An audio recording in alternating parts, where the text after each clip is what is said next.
hiç sonsuzlar, ezelden beri her an. أعوذ بالله من الشيطان الرجيم بسم الله الرحمن الرحيم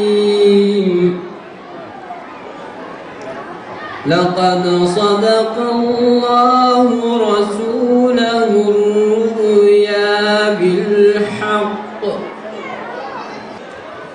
Onun için diyoruz ki hiçbir zaman tarih onun gibisini görmemiş, insanlık onun gibisini tanımamış. Zira Yüce Allah hiçbir lidere, hiçbir insana, hiçbir büyük zata bu ifadeyi kullanmamıştır. Resulullah sallallahu aleyhi ve sellem hakikaten insanlık için büyük bir rahmettir değerli Müslümanlar. Zira o dünyaya gelmeden bütün rahmet kapıları insanlığa adeta kapanmıştı. Evet değerli bacılarım, Müslüman kardeşlerim, onu hakikaten iyi tanımamız lazım. İyi tanımamız lazım ki onu bizim içinde rahmet olmasını temin edelim. Bakın biz bugün onu unuttuğumuz için hakikaten her türlü rahmetten mahrum hale gelmişiz gene.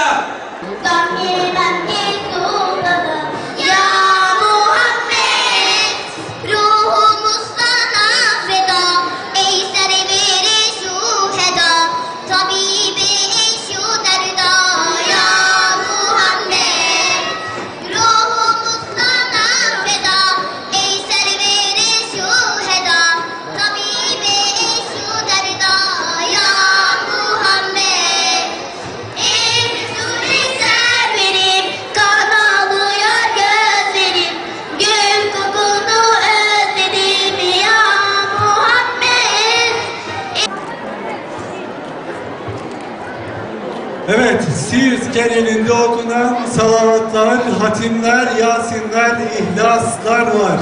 Bunların duyurusunu hemen yapalım sizlere inşallah. Evet, toplamda okunan salavat sayısı 2 milyar 96 milyon 873 bin 848. Tekbir!